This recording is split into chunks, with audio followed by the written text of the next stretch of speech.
I feel like I look like a newscaster, but crazy. I wasn't totally sure about this video just because I don't know like what my take necessarily is on Detective Pikachu Returns. And then I remembered that I categorized data in Excel to make a spreadsheet.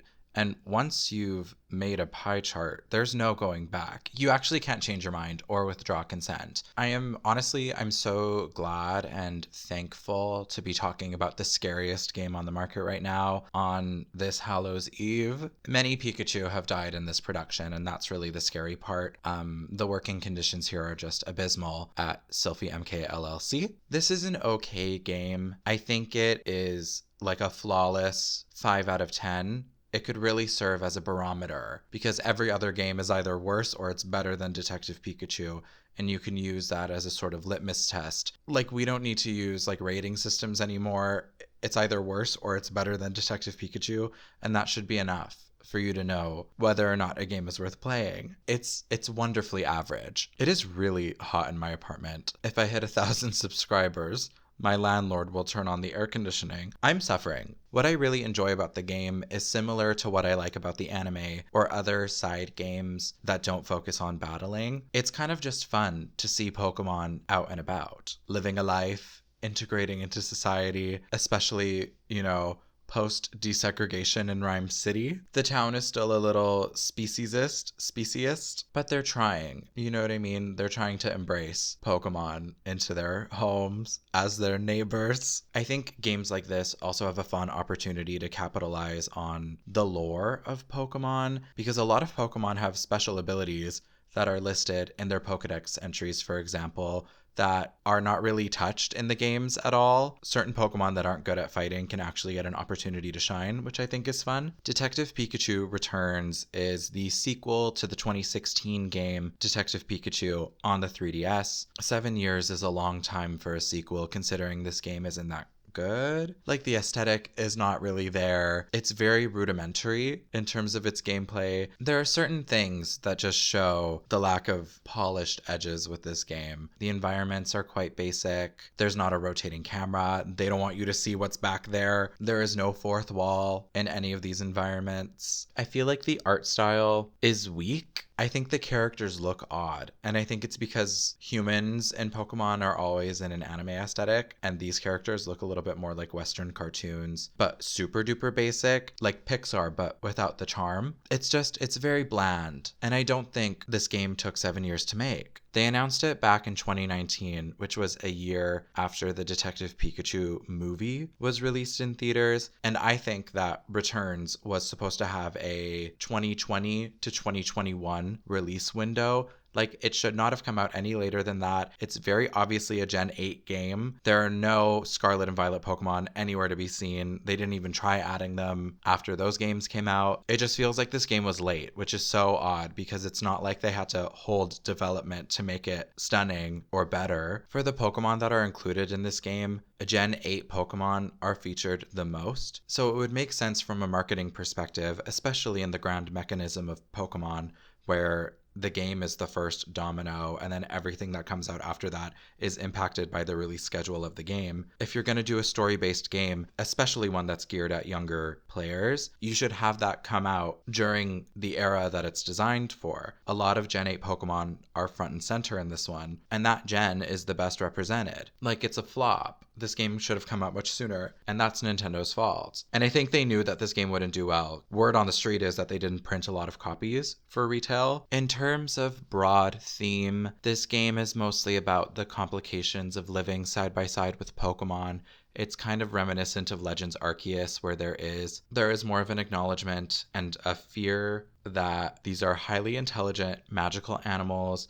They're sentient, they understand language, and they could kill you. That's the underlying sentiment throughout this game, is that Pokemon are dangerous. It kind of takes the Pitbull argument, where some people think that Pitbulls are just inherently dangerous as a breed, whereas a lot of people think that Pitbull trainers are the people at fault. Very like the moral question of, is it the person or the gun who is bad? We don't necessarily need to go there, but don't shoot people and try to make sure your dog doesn't eat someone's face off. That's my PSA today. Thanks, kids. Because of this fear, many agents in the story are interested in the subjugation of Pokemon. As a response to this fear, cubes have been developed that just attach to Pokemon's backs, and then they can be controlled with a little walkie-talkie. The specifics on that, don't worry about it. I'm going to get ahead of myself a little bit, but they also expand on the Gen 1 moment where we meet Bill for the first time and he's working on the PC,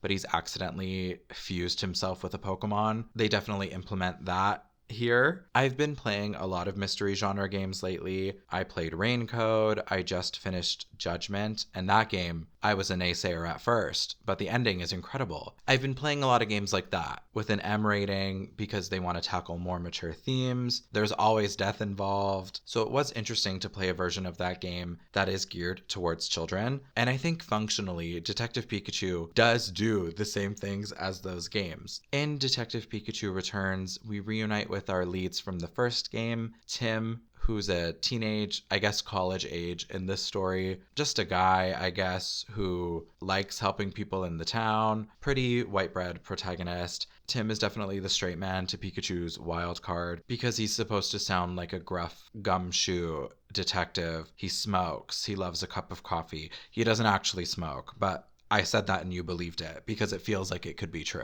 Tim's dad went missing before the plot of the first game, or maybe during the plot of the first game. I didn't play it, so I don't know. Tim's mom and sister are in town to visit, and they're staying in his studio apartment, I guess. Rachel is the daughter of the mayor. She's also in college. She's the Ramona Flowers to Tim's Scott Pilgrim. Jessica is her best friend. There's a professor. His name is Murloc. But I just know, I have a sneaking suspicion in my heart of hearts that I'll accidentally call him Murdoch a couple times, and I just hope that you show me grace for that. Brad is a snooty cop, but I guess he has like a good heart. Butler is part of the Pokemon Protection Bureau, the PPB. So they're like Child Protective Services, but if they were for Pokemon. Mewtwo is also a recurring character in this game. I'm assuming he played a big role in the first one. He's around. I have a loose conspiracy theory that Detective Pikachu and Pokemon Unite take place in the same universe, and the cubes that they develop in this game are used to make them fight in the Coliseum in Unite. And I think my mind only goes there because the enemy evil bad guy team is called Unitas. I don't know why it's not called Unitas. I guess that sounds too much like the words unite us, even though that's the point of the evil team. The premise of Detective Pikachu is literally the same as that one Black Mirror episode where that lady, she works at the insurance agency and she has to like access your brain files in order to see if the insurance claim is authentic or not. And then the lady doesn't want to give her memories because she murdered someone forever ago. But obviously the insurance lady figures that out, and so she kills the insurance lady, and then all this other stuff happens, and then they extract the data from a guinea pig's brain, and that's how they solve the crime. Detective Pikachu is exactly the same, except the first game came out a couple years before that episode. So I'm not saying that Black Mirror plagiarized Detective Pikachu. I'm alleging it. So, to get into the plot, we are setting out to answer the complicated ethical question of what if Pikachu was my dad? And I mean, right now, he could be mine. So the game takes place 2 years after the original. We start off by getting some sort of peace prize medal from the mayor on behalf of the city for what we did 2 years ago. I don't know why they're issuing it now, but that's what happens. And during this award ceremony, a Corviknight attacks randomly, but it just blows a bunch of wind. Nobody died at Stonewall. Like, everyone is pretty okay. The point of the prologue is just to introduce us to our cast of characters. Chapter 1 follows a jewel theft from a mansion in town. It's a very high-priced jewel called the Aurora Drop. It's extremely expensive. In the household, there have been some domestic issues between the husband and the wife. The husband thinks the gem is really beautiful and he wants to donate it to the city so it can be featured for all to look at, and hopefully everyone will gain some joy from the drop. But the wife is capitalist and 1%ing really, really hard right now. And she's like, absolutely not. This is a very precious gem. It's a huge asset in our home. We are not going to give that away to people. What I really think was happening is that the game really clearly sets sets up the mansion owner, Sanjeev, and his butler as like the only two people who live in the house. And they're also the only two people who have access to the key to the room for whatever reason. Like, the wife is very much an afterthought here, and I don't understand why she can't take the key and open the door. Like, the husband's Growlithe won't give it to her for some odd reason. And I think the husband and the butler are having an affair, and that's why this whole thing is an issue. I don't think the disagreement is really about the gem. You know what I mean? I think there are problems in the relationship that they're not confronting. I just don't understand why she can't take the key, and she really doesn't like the butler. It's like the classic he's fucking the babysitter kind of setup. Rideable Pokemon are established here, which I think is very fun. In this chapter, we get to ride on the Growlithe, who has a very strong sense of smell, so we're following scent trails throughout the city to find a plethora of things. There's a moment here where Tim is looking at Pikachu's butt for too long, and then Pikachu turns around and is like, "Stop looking at my tail." And I'm like, Tim, why are you looking there? Like, I know I, as the player, had to select that, but I was assuming we were just going to talk to Pikachu, and then Pikachu's like, "Stop looking at my ass." And I'm like, oh, I didn't mean to. I didn't know that's what we were doing. I'm so sorry. The bad guy of the chapter is Turner. He's a new staff member, and of course, he's stealing. There was a whole plot to have his Cramorant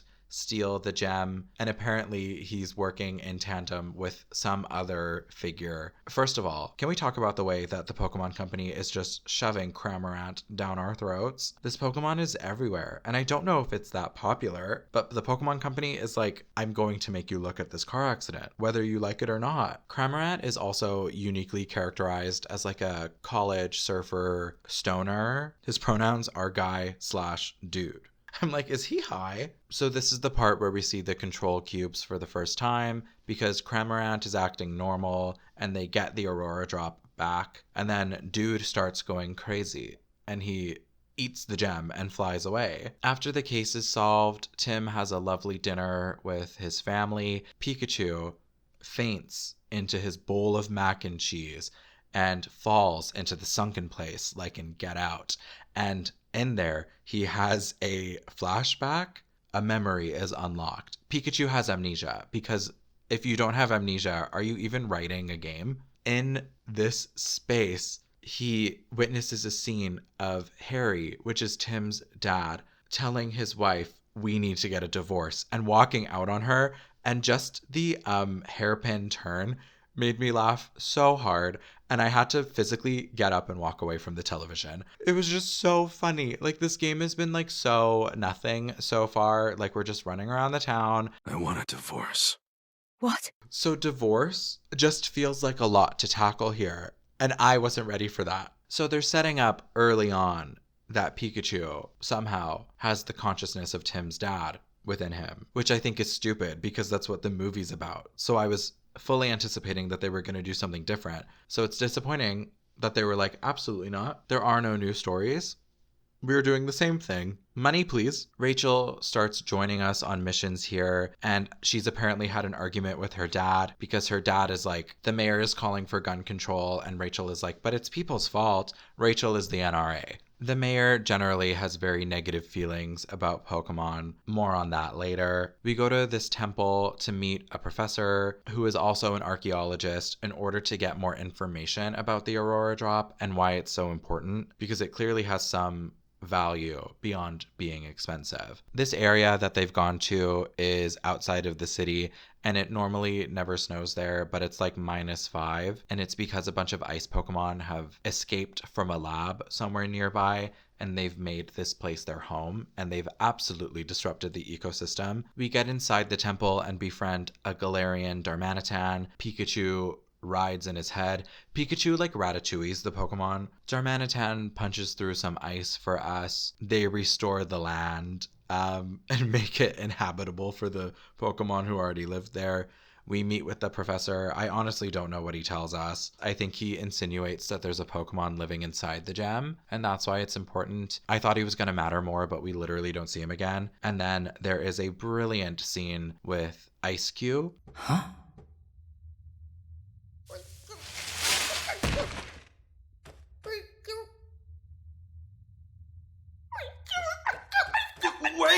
I promise, we're not gonna hurt you! This game isn't very good, but like I'm very grateful that I'm having fun and a nice time. So after our stupid foray into geology, we go back to town and Mewtwo is flying through the sky and it's being chased by a bunch of Beedrill. Very menacing. Mewtwo is also like psychically carding a body with him. At a certain point, the bad guys stop Mewtwo. They don't capture Mewtwo, but they take the body. I wonder if there is anybody around who maybe doesn't have their consciousness and their consciousness is in a Pokemon and they need a body to go back to. I'm just floating the idea. At home, it's heavily implied that the little sister can also understand Pikachu. Like she's very much getting the little sister from American Dragon Jake Long treatment. In the 3rd chapter, Pikachu gets arrested. Hello, great detective. I'm here for Pikachu. Brad, what is all this? Pikachu, you're under arrest. Come with us. Huh? The chapter is titled Detainee Pikachu, which is brilliant. It's so funny, especially because I just played Judgment. So having this visitation juxtaposed with this visitation is just rich and delicious and flavorful. And I am so full. Anyways, they arrest Pikachu because they allegedly have him on tape committing a crime where he had an alibi and several people can corroborate this alibi. Once he's in the prison, they put a box on Pikachu's back and all the other Pokemon in the prison are being mind controlled. But Pikachu is very easily able to get his cube off. So it just makes me wonder why the other Pokemon just didn't do that. Like Pokemon, they're not animals in terms of level of intelligence. You know what I mean? Like cats can't tell that they're looking at themselves in a mirror. But why is it that Pikachu was like, I'm just gonna roll on my back for a little bit and this thing that's literally mind controlling me is gonna come off? You can't tell me that he's the first to think of that. The format in this chapter changes. We're switching back and forth between Tim and Pikachu as they're both individually collecting information that when put all together will fully paint the picture. They're trying to figure out why the PPB is detaining all these Pokemon for crimes that they didn't do. Also, shout out to the amazing cops who are just having an eternal smoke break in the back parking lot and sharing any information that we're asking for. I love those ladies. Give them a raise. Pikachu meets a Ditto and finds a bunch of files in Butler's office, smuggles them to Tim. This is clearly a very lax prison, and Tim realizes with Brad's help, remember Brad is the snobbish cop, You're under arrest. they learn that Butler has been using Ditto to stage crimes and make false arrests in order to cash a check from the big evil science company. Brad gets the good cop edit here, bleed blue, give everyone guns. That's what Detective Pikachu is saying. That's the message. That's the takeaway. We learn that everyone is in on it.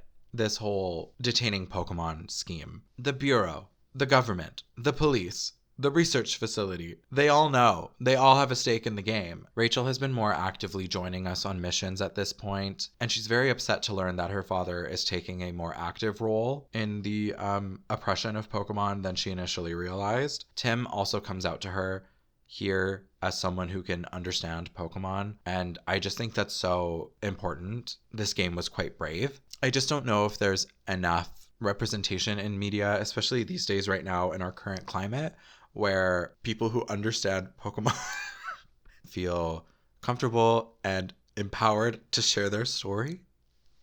Pikachu stages a huge prison break, and all of the innocent Pokemon get to go home because they've been wrongfully convicted. The important new character is Luxray, who is our ride companion for this segment, and he can see through walls. This is probably the most relevant example of a Pokedex ability that doesn't get featured in a mainline game. I really wanted him to have a Gil from Finding Nemo kind of energy. I feel like I was robbed of that experience. After Butler is exposed by Tim and Pikachu, he's like, ugh, if those men hadn't come around with their big fat stacks of cash, I never would have stooped to sin.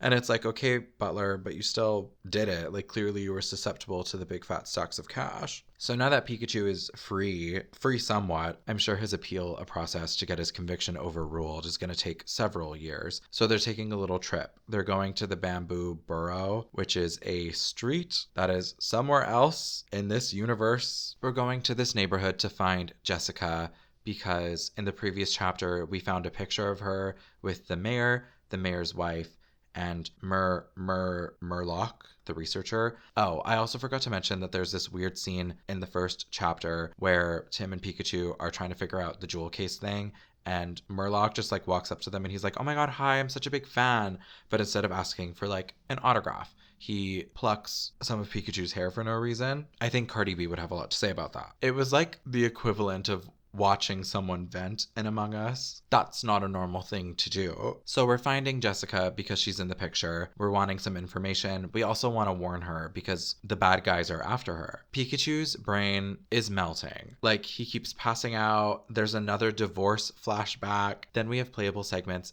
as Harry in the past in the burrow. We see him meeting Pikachu, who is protecting a Pancham in the forest. This Pancham later evolves into a Pangoro, and Pikachu and Pangoro reunite in the prison, but Pikachu doesn't remember ever protecting this other Pokemon until coming back to the forest. A random aside that we just need to talk about, Shift Tree. I just didn't ever realize that this Pokemon was a head with a huge mouth and arms and legs. I was disgusted. I've obviously skirted seeing this Pokemon in any other media outside of the Gen 3 games because I always thought that that white strip was just hair. Like, I always interpreted Shiftry as a yassified version of the Pokemon that it actually is. So I was very shocked and appalled by what happened here. Like, I just was so taken aback by the fact that it's just like a guy with a huge head. I would love to block out that discovery. But back to Pikachu, he's unlocking memories. Opposite to myself. He's remembering who he is, and he keeps telling Tim what he's seeing in these flashbacks, but he keeps using I to refer to himself both as Pikachu and as Harry. So Tim is gathering that something about this situation is not correct. This happens like 4 more times, and then Tim puts together that Pikachu is his dad. Not that his dad was always a Pikachu, just now his dad's soul inhabits the Pikachu.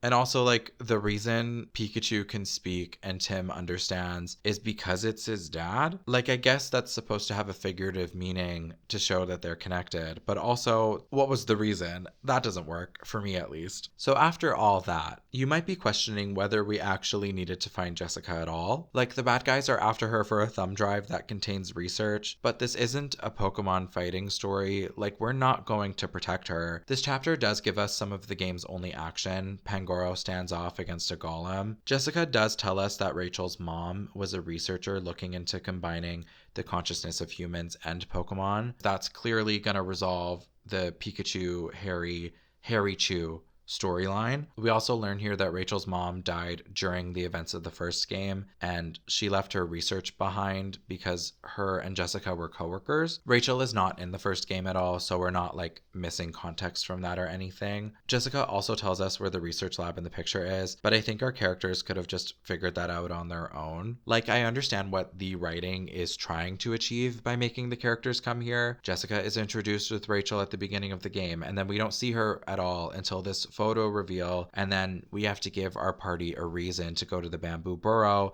so that Harry Chew can regain his memories and all the pieces of the plot will fit together nicely at the end. But I think they can just go to the research center and bring Jessica with them or call her. Like, Jessica's giving nothing. Wikipedia can sum up her entire contribution to the story in the span of a single tweet before they increased the character count. Like, Jessica doesn't do much for the story, and I think it's such a simple fix to make all of the same things happen except more effectively. Rachel has to be the one to inherit her own mother's research. Like, everything else can be the same. Jessica is still the researcher, but now we have to go, like, I don't know, bug Jessica at work. Like, we have to go bring the flash drive to her. Now we have a reason to go talk to her. She's going to interpret the data because it's important to know a woman in STEM who can interpret these high concept scientific writings that are not necessarily designed to be read by lay people, and you just want to know what's going on, but you're an idiot with 2 arts degrees and an unmonetized YouTube channel.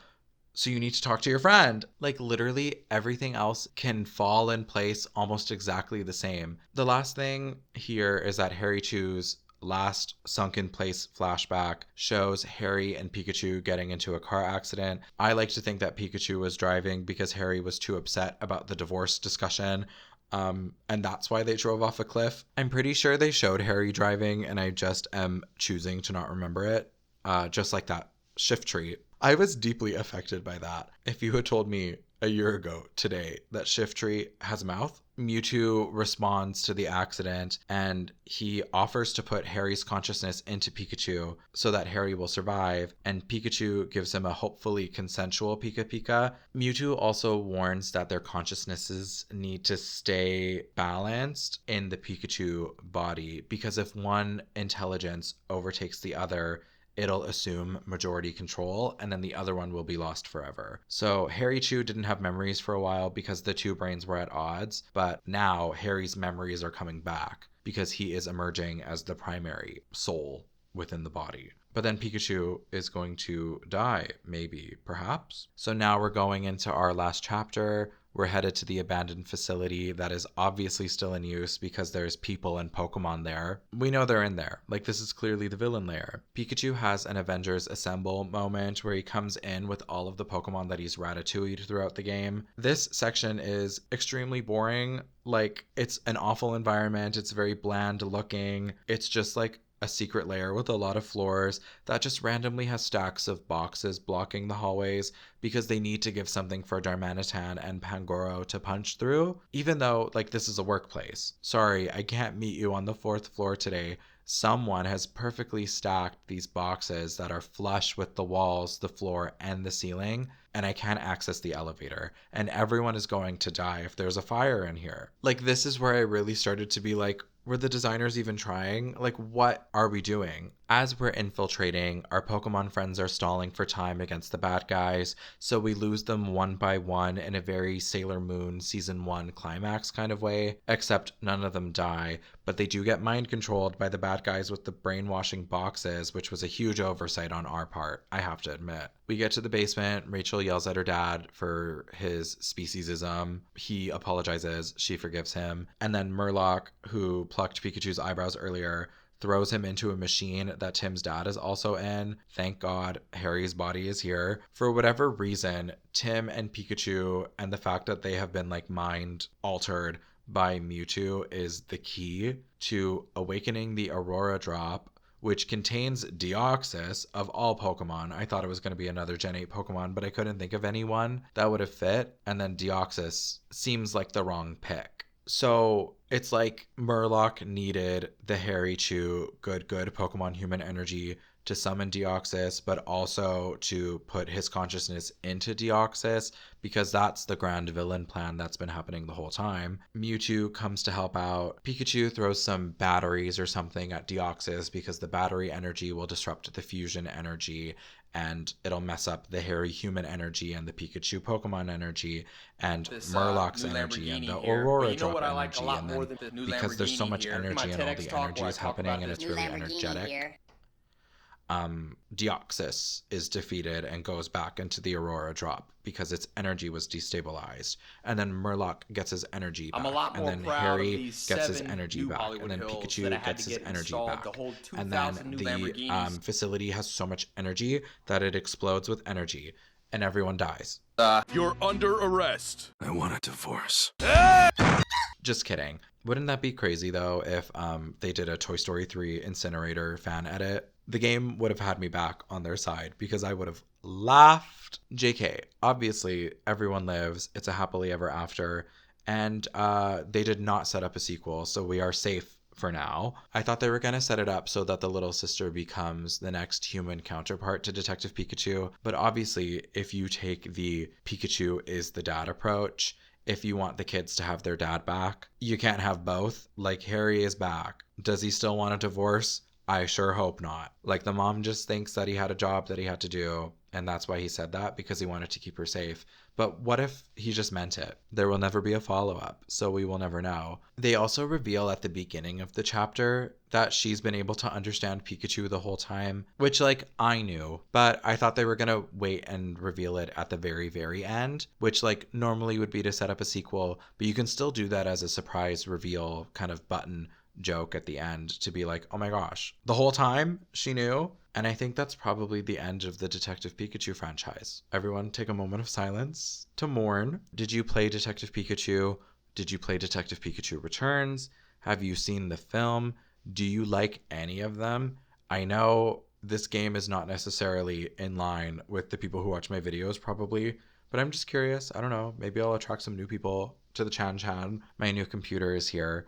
Yay, everybody clap. Editing videos is hopefully going to be much easier because the software isn't going to lag and be horrible, which is very exciting. Okay, that's all for today. Let's hope I get this video out tomorrow, guys, because if it's out on November 1st, I'll look like a fool. And that'll be the only reason.